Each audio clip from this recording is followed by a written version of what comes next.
도둑질이란 다른 사람이 가진 어떤 물건이나 재산을 그 사람의 허락을 받지 않고 가져오는 행위를 도둑질이라고 이야기를 합니다.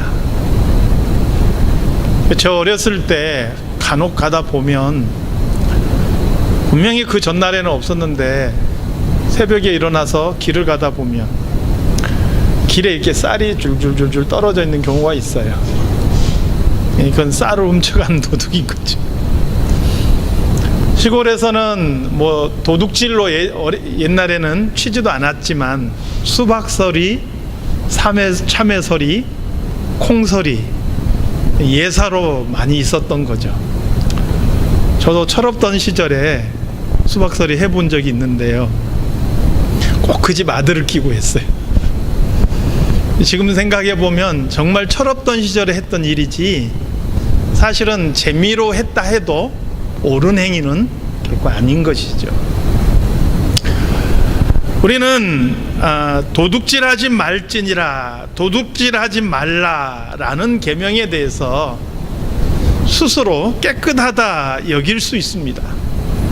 나는 도둑질 안 했으니까 뭐 이 계명에서는 나는 자유로워, 이렇게 생각할 수가 있습니다. 그런데 성경에서 도둑질하지 말라 명령하신 이 계명은요, 우리가 생각한 것 이상으로 적용 범위가 넓습니다. 도둑질이라는 말의 원래 의미는 바르지 못한 방법으로 이익을 추구하는 모든 행위들을 가르치는 거예요. 그러니까 남의 물건, 남의 돈을 훔쳐오지 않아도 내가 부당하게 이익을 취하는 모든 형태, 꼭 그것이 돈이 아닐 수도 있어요. 관계나 내 명예나 그 어떤 것이든 관계없이 나의 이익을 위해서 부당한 방법을 취한다면 그 모든 것은 도둑질에 해당한다 하는 것이죠. 무엇이 도둑질인지 좀 더 구체적인 사례를 통해서 당시 시대의 배경과 오늘날 시대의 배경들을 좀 살펴보도록 하겠습니다. 도둑질하지 말라라는 계명이 가장 먼저 적용되었던 부분은 놀랍게도요, 인신매매에 해당했습니다. 사람을 납치해서 노예로 팔아먹는 일, 이것을 하나님께서 금지하신 것이죠.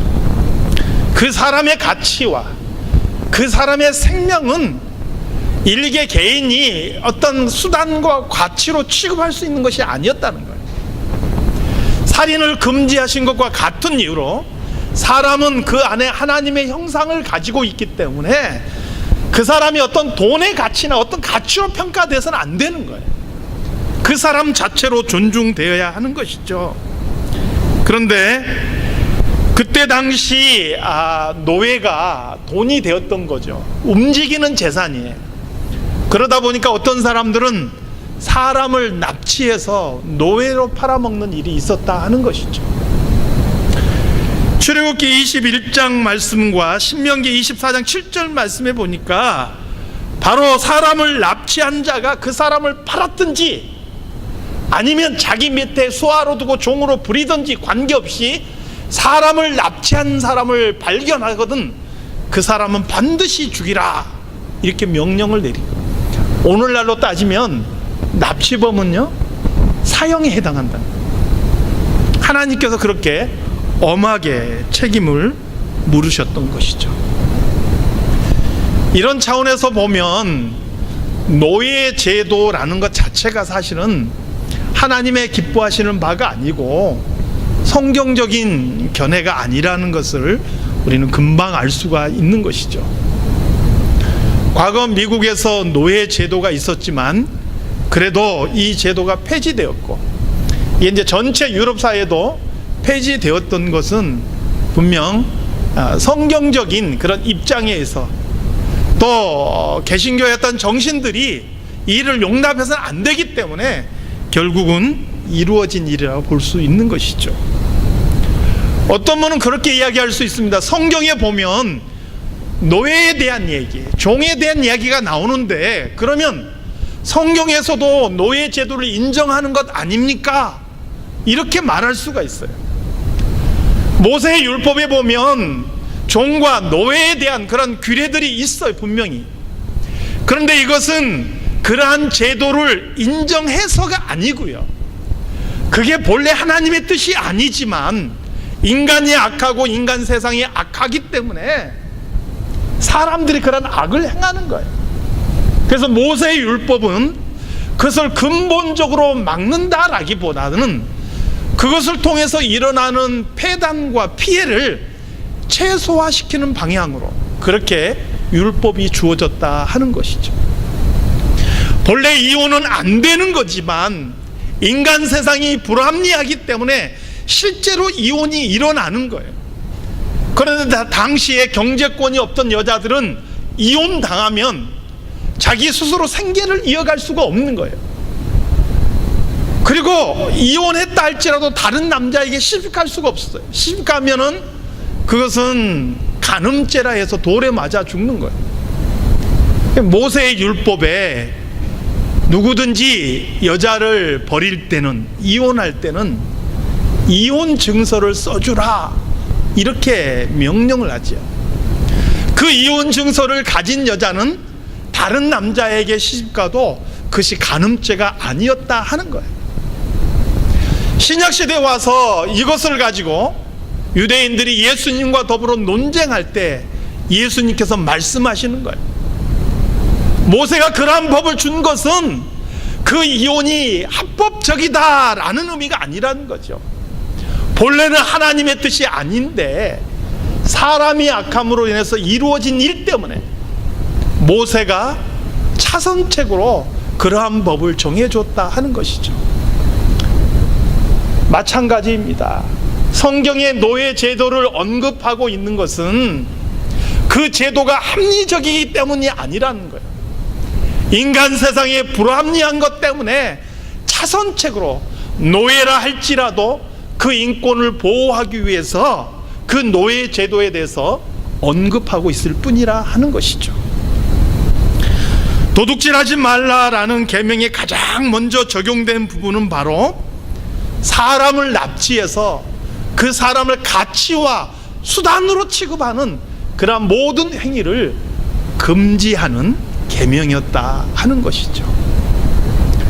사랑하는 성도 여러분, 오늘도 우리는 이 정신을 잊어서는 결코 안 될 것입니다. 물론 현대사에서도 인신매매, 납치, 유괴가 일어나고 있죠. 그건 물론 안 되는 거예요. 그러나 우리가 그러한 일에 연루된 것은 아니라 할지라도 우리 자신들이요, 사람을 가치와 수단으로 평가해서는 안 되는 거예요. 있는 그대로 하나님의 형상을 가진 존재로 그렇게 인정하고 받을 수 있는 저와 여러분이 되시기를 우리 주님의 이름으로 축원합니다. 두 번째로 도둑질하지 말라라는 말은 어떤 의미였느냐?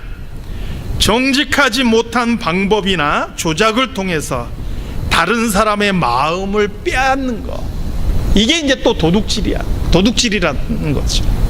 물건이 아니지만 사람의 마음을 훔쳤다는 거예요. 이게 도둑질이라는 거예요. 사무엘하 15장에 보면 압살롬이 그 아버지 다윗을 죽이고 왕이 되려고 반역을 일으킵니다. 그런데 무작정 반역을 일으킨 게 아니에요. 반역을 일으키기 위해서 압살롬이 먼저 했던 일이 있어요. 사람들이 그때 당시에 굉장히 왕으로서 중요한 업무 중에 하나가 백성들이 어떤 문제가 생겼을 때 그것의 옳고 그름을 분별해 주는 재판이 굉장히 왕의 중요한 업무 중에 하나였어요. 작은 것은 그 지역 내에서 해결이 되겠지만 이게 좀 더 큰 것은 왕에게까지 재판이 이어졌던 거예요. 어떤 사람이 송사를 위해서 재판하기 위해 왕에게 갈 때 압살롬이 그 길목을 지키고 있다가 그 사람을 붙잡는 거예요. 그리고 물어보는 거예요. 너 어느 지파 사람이냐? 무슨 일 때문에 갔느냐? 물어보는 거예요. 여차저차해서 내가 왕에게 재판받으러 간다 이야기하면 이 압살롬은 그 사람에게 이야기해 주는 거예요. 내가 들을 때 네가 억울하고 네 말이 100번 맞는 것 같아. 그런데 네가 지금 왕에게 가봤자 너에게 이익될 게 하나도 없어. 왜냐? 왕은 지금 들을 귀가 없고 이것을 합당하게 판단할 재판관을 세우지도 않았어. 만약에 내가 재판관이 되었다면 너에게 바른 판단을 내려줄 수 있었을 텐데, 내가 정직하게 재판해 줄 수 있었을 텐데 정말 아쉽다.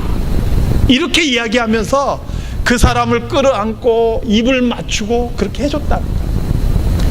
입을 맞춘다라는 이러한 의미는요, 당시 유대사회에서 가장 친근한 사람에게 해주는 행위예요. 근데 압살롬이 그렇게 해줬다는 거예요. 여러분, 왕자가 자기에게 그렇게 친근하게 해주면서 네가 오라, 네가 맞아, 이렇게 이야기해 줄 때 그거 싫어할 사람이 어디 있느냐는 거예요. 아무도 없죠. 성경에 보니까 사무엘하 15장 6절 말씀에서는 이렇게 기록하고 있어요. 이스라엘 무리 중에 왕께 재판을 청하러 오는 자들마다 압살롬의 행함이 이와 같아서 이스라엘 사람의 마음을 압살롬이 훔치니라. 여러분, 사람의 마음은 훔치는 게 아니에요. 진심으로 대해서 마음과 마음이 통하고, 그래서 사람의 마음이 서로 공감을 이루고 그래서 함께 하는 것이지 사람의 마음을 훔치는 게 아니에요. 압살롬은 거짓을 통해서 아버지에게 향하는 백성들의 마음을 훔쳐냈다 하는 거예요.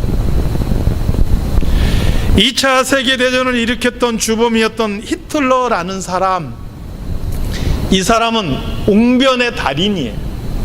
그 사람이 서서 웅변을 하고 사람들을 선동하면 그냥 그 자리에 있던 모든 사람이 히틀러에게 열광했다라는 거예요. 어떤 사람이 히틀러에게 반대할 때 히틀러가 그 사람을 만나는 거예요. 1대1로 만나요. 놀랍게도요, 1대1로 만날 때 히틀러는요 정말 눈물이 많은 사람이에요. 그냥 눈물을 펑펑펑펑 쏟는데, 그렇게 눈물을 흘리면서 이야기하면 그 상대방의 마음이 녹아난다는 거예요. 불쌍하기도 하고 또 한편에서 그냥 애잔하기도 하고 막, 그래서 그냥 그 마음이 그냥 쑥 넘어가 버리는 거예요. 히틀러와 1대1로 만나서 그 히틀러에게 설득당하지 않은 사람이 없었다고 하는 거예요. 히틀러가 정말 진심으로 사람들을 그렇게 했느냐? 그렇지 않다는 거예요. 자기의 목적을 위해서, 자기의 이익을 위해서 사람을 기만하고 사람의 마음을 선동해서 그 마음을 훔쳤다 하는 것이죠. 그리고 그 결과가 2차 세계대전이었던 거예요. 사랑하는 성도 여러분, 사람의 마음을 훔치고 좌지우지하는 것에 재미를 붙이면은요, 그게 바로 도둑질이라. 사람은요 진심으로 대할 수 있기를 소망합니다. 그리고요, 놀랍게도요, 사람의 마음을요 한 번, 두 번 속일 수 있을지 몰라요. 그러나 항상 속는 사람은 없어요. 한 번 저 사람이 나에게 진심이 아니라 뭔가 의도를 가지고 있구나라는 것을 느끼면 그때부터 그 사람의 마음은 떠나는 거예요. 사랑하는 성도 여러분, 오늘 우리 교회 안에서는 서로 마음과 마음이 진심으로 공감할 수 있는 그런 성도들이 다 되시기를 소망합니다. 그리고 그러한 마음이 내가 일하는 일터와 내가 살아가는 이 지역사회 속에서 그렇게 이루어져 갈 수 있기를 소망해요. 사람의 마음을 훔치는 사람 되지 않기를 간절히 소망합니다. 세 번째로, 도둑질하지 말라, 이 명령의 중요한 적용은 상거래에 적용이 됐습니다. 속임수로 이익을 취하는 모든 상거래는 도둑질에 해당한다 하는 것이죠. 익히 우리가 잘 아는 3대 거짓말이 있죠. 어떤 거짓말이 3대 거짓말에 속합니까?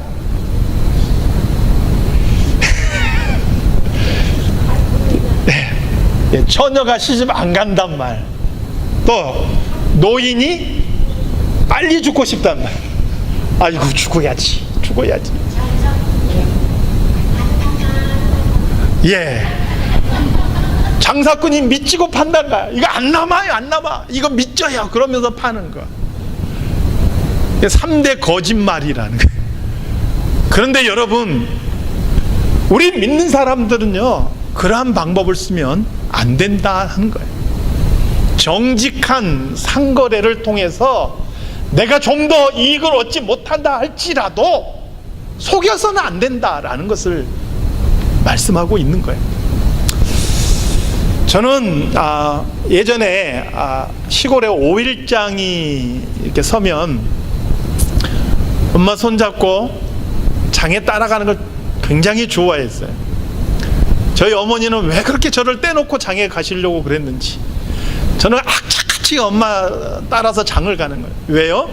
노림수가 있으는 거예요. 장에 가면 뭐라도 하나 생기는 게 있거든요. 그래서 끝까지 쫓아가는 거예요. 결국 포기하고 저를 장에 데리고 가셔요. 엄마 손을 잡고 이곳저곳 다니다 보면 참 많은 것을 파는데요, 여러분, 생선 파는 데 가보면요, 그 쟁반에 생선이 수북이 이렇게 쌓여 있어요. 한참 흥정해가지고, 야, 생선 많다. 그래서 이제 흥정해가지고 그거 딱 사서 비닐봉지에 쑥 놓으면 몇 마리 안 돼. 왜 그런가 보면은요, 어때요? 쟁반이 평범한 쟁반이 아니에요. 배가 이렇게 불룩 솟아 있는 쟁반이. 본래 쟁반이라는 게 평평하잖아요. 이걸 어떻게 발로 밟았는지 그냥 쾅쾅 밟아가지고 이게 배가 이마만큼 나와 있는 그런 쟁반이라는 거예요. 그 위에다 생선을 쌓으니까 생선이 수북하게 쌓여 있는 것처럼 그렇게 보여질 뿐인 거예요. 여러분, 장사꾼이요, 요즘 현대에도 마찬가지예요. 저울에 달아서 파는 생선이라 해서 그거 안 속이는 게 아니더라고요. 그 속이는 방법이 얼마나 교묘한지 모르는 사람은 그냥 다 당하는 거예요. 뭐 여기서 제가 그거 다 이야기할 것은 아니지만 정말 상상도 못하는 기기묘묘한 방법을 통해서 저울의 그램수를 속이는 거예요. 그래가지고 이익을 취하는 거예요. 그런데 우리 예수 믿는 사람은 그러한 방법을 통해서 조금씩의 이익을 취해서 내가 조금 이익을 보겠다라는 방법이 아니고 정직해야 된다, 성경은 말씀하고 있는 것이죠. 여러분, 세상 속에서 예수 믿는 사람이 정직하지 않으면 과연 그 땅 위에, 그 사회 속에 하나님의 공의가, 하나님의 법이 바로 세워질 수 있겠느냐는 거예요. 예수 믿는 사람도 정직하지 않는데 과연 그 사회 속에 하나님의 공의가 세워질 수 있겠느냐는 거예요. 사랑하는 성도 여러분, 때로는 손해볼 수 있을지 몰라요. 그렇다 할지라도 오늘 우리 성도들은 정직의 길을 포기하지 않는 그런 성도들이 다 되시기를 우리 주님의 이름으로 축원합니다. 돈을 빌려주고 고리의 이자를 취하는 것, 이것도 도둑질에 해당하는 것입니다. 이렇게 이야기했더니 어떤 분은 질문을 하더라고요. 그러면 돈을 빌려주고 이자를 받는 모든 행위가 잘못된 겁니까? 이렇게 이야기하는데 그러지 않습니다. 두 가지 경우에 이게 잘못됐다라고 지적을 하는 거예요. 첫 번째는 고리의 이자를 뜯어내는 경우예요. 정당한 이자가 아니라 과도한 이자를 뜯어내는 행위, 이것을 금지하고 있는 것이죠. 두 번째는 뭐냐? 성경에 보면 모든 사람에게 다 이자를 받지 말라, 이러한 의미가 아니에요. 그 사람이 지금 빌리는 돈이 지금 오늘 하루를 살아가는 생활비일 경우, 정말 가난한 사람이잖아요. 그러한 사람은 사실 그 돈을 빌려가지만 당장에 그 돈을 갚을 능력이 없는 사람이에요. 근데 그런 사람들에게 이자를 물리게 되면 그 이자까지도 그 사람에게는 빚으로 남을 수 있다는 거예요. 그리고 날이 갈수록 그 이자가 점점 불어나서 결국에는 그 사람이 감당할 수 없는 지경으로 그렇게 몰리게 된다 하는 것이죠. 그래서 성경은 뭐라고 이야기합니까? 가난한 사람이 돈을 빌려가게 되면 그 사람에게서는 이자를 받지 말라, 그렇게 말씀하고 있는 거예요. 오히려 더 적극적으로 뭐라고 이야기합니까? 신명기 15장 7절에서 11절 말씀을 보니까요, 이렇게 말씀해. 잘 들어보세요. 내 하나님 여호와께서 내게 주신 땅 어느 성읍에서든지 가난한 형제가 너와 함께 거주하거든 그 가난한 형제에게 내 마음을 완악하게 하지 말며 내 손을 움켜쥐지 말고 반드시 내 손을 그에게 펴서 그에게 필요한 대로 쓸 것을 넉넉히 구워주라. 너는 마음에 악한 생각을 품지 말라. 곧 이르기를 일곱째 해 면제년이 가까이 왔다 하고 내 궁핍한 형제를 악한 눈으로 바라보며 아무것도 주지 아니하면, 이게 무슨 얘기냐면요, 이스라엘에서는 제7년이 무슨 해입니까? 안식년이에요. 안식년은 모든 빚진 자의 빚을 탕감해 주는 거예요. 그 사람이 나에게 얼마를 빚을 졌든지 제7년째까지 그 사람이 그 빚을 갚지 못하면 그 빚을 다 탕감해 주는 거예요. 그런데 어떤 가난한 사람이 제6년 차에 와서 나에게 돈을 좀 빌려달라 그래요. 가만히 생각해 보니까 내년이 안식년이에요.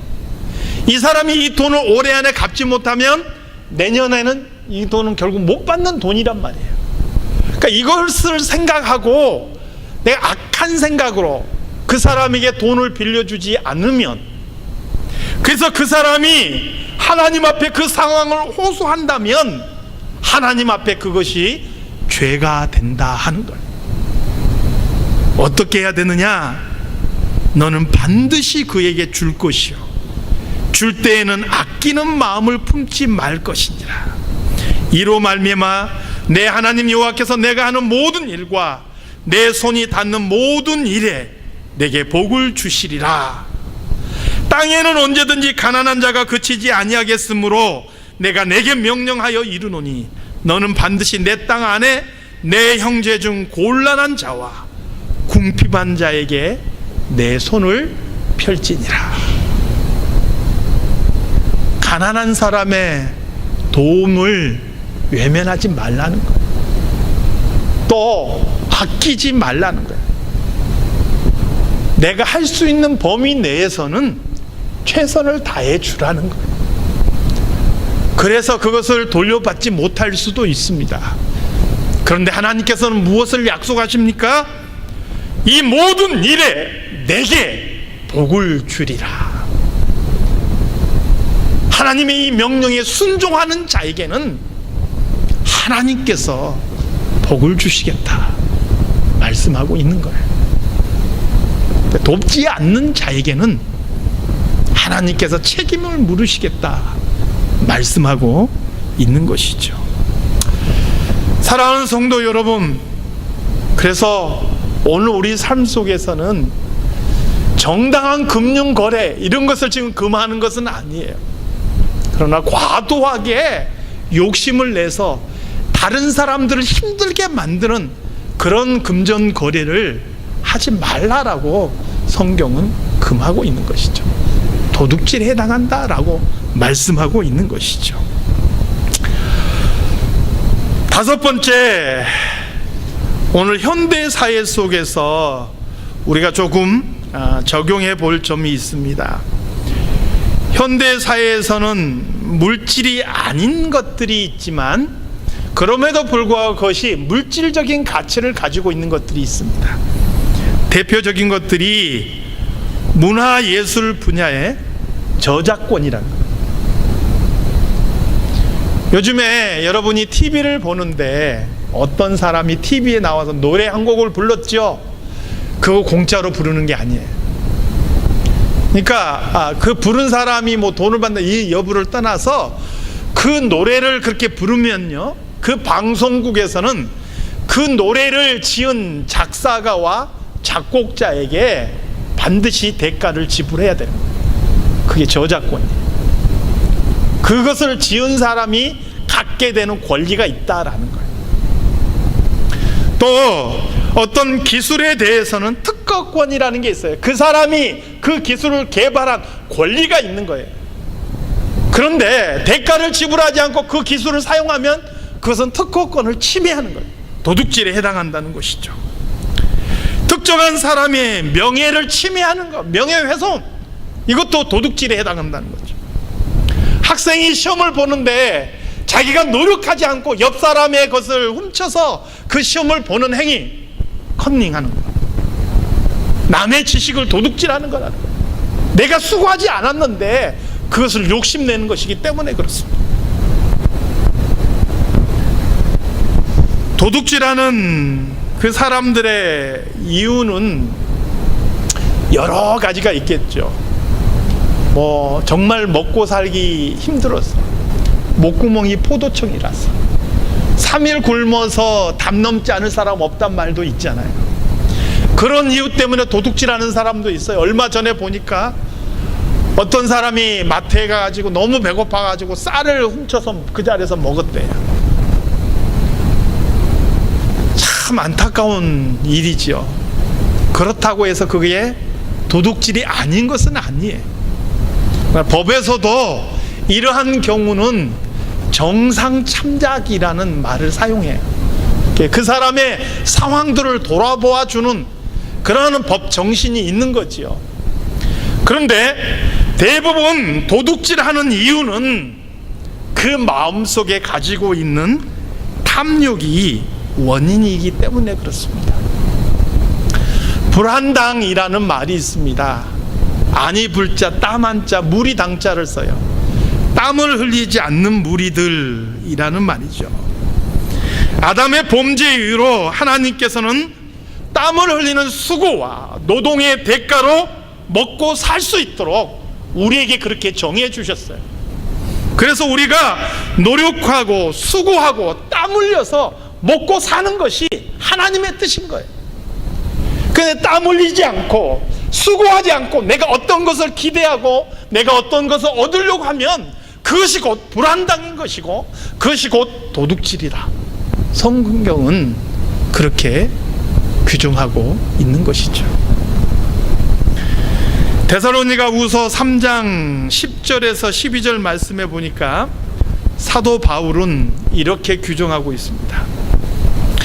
우리가 너희와 함께 있을 때도 너희에게 명하기를 누구든지 일하기 싫어하거든 먹지도 말게 하라 하였더니 우리가 들은즉 너희 가운데 게으르게 행하여 도무지 일하지 아니하고 일을 만들기만 하는 자들이 있다니 이런 자들에게 우리가 명하고 주 예수 그리스도 안에서 권하기를 조용히 일하여 자기 양식을 먹으라 하노라. 내가 수고하고 내가 수고한 만큼의 그러한 대가를 먹고 살아가는 것이 정직한 행위인 것이고 그게 그리스도인다운 것이에요. 거기를 지나서 내가 수고한 것 이상을 탐하거나 수고하지 않는 것에도 않았음에도 불구하고 어떠한 것에 욕심을 내면 그것은 탐욕인 것이고 도둑질이다 말씀하고 있는 것입니다. 그리고 사도 바울은요, 지금 제가 읽어드린 말씀은요 가난한 자들에게 해준 얘기예요. 가난하다고 해서 아무 일도 하지 않고 남들의 돈만을 바라는 그런 마음이 결국 도둑질과 다를 게 없다라는 거예요. 정말 가난하고 몸이 병들고 아파서 일할 수 없으면 오케이. 당연히 교회는 그러한 사람들을 돌아보아야 되고 할 수 있는 사람들이 그러한 사람들에게 도움의 손길을 베풀어야 마땅해요.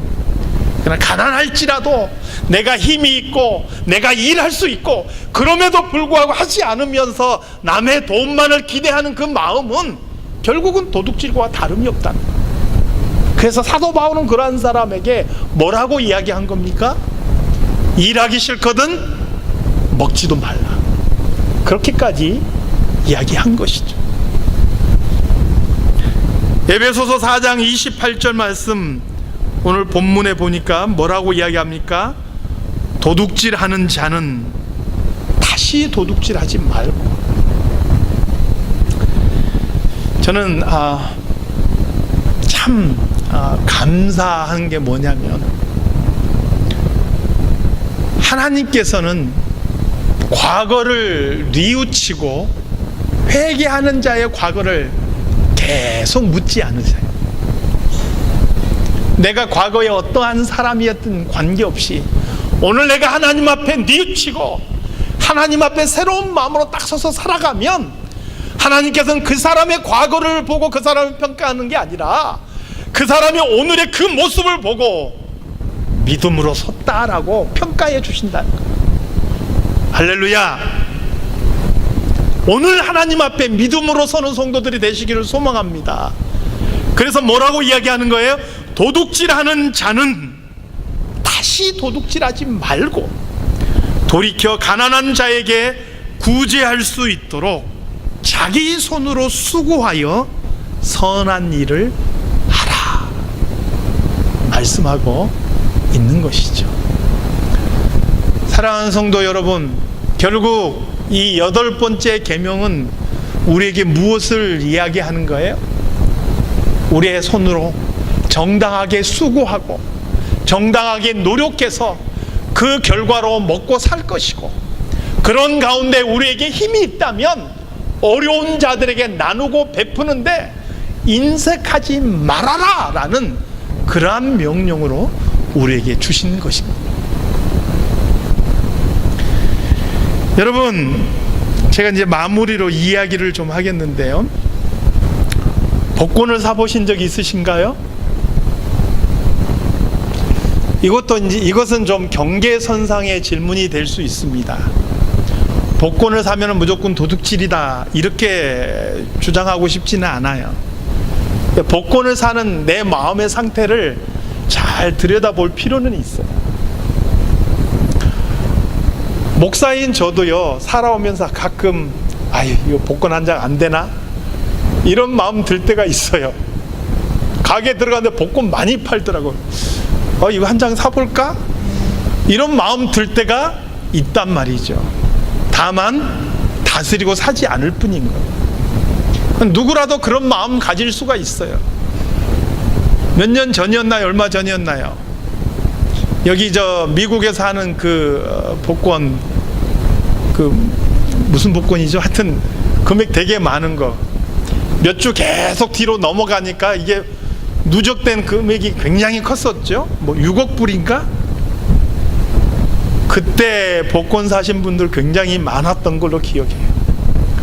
여러분이 샀는지 어땠는지 저는 모르겠습니다. 그런데 무조건 그게 도적질이다 이렇게 저는 규정하고 싶지 않지만, 그것을 살려고 하는 또는 사는 내 마음 상태가 어떤지를 한번 스스로 돌아보자는 거예요. 하나님 앞에서 내가 이렇게 사고자 하는 이 심리가 맞는 것인가? 그러면 그 스스로 본인 안에 답이 나올 거예요. 저는 제 스스로가 내 자신을 돌아봤을 때 이건 아니겠다 싶어서 안 사는 거예요. 여러분 스스로가 답을 내리시기 바랍니다. 이 경계선이기 때문에 제가 뚝 잘라서 이야기할 수 있는 성질은 아닌 것 같아요. 그러한 문제들이 되게 많아요, 우리 삶 속에서.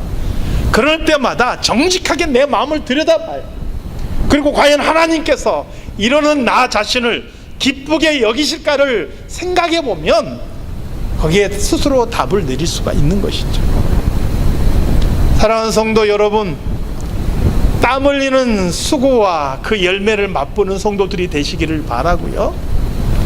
또 아낌없이 베푸는 자에게 채워주시는 하나님의 복도 맛보는 성도들이 다 되시기를 우리 주님의 이름으로 축원합니다.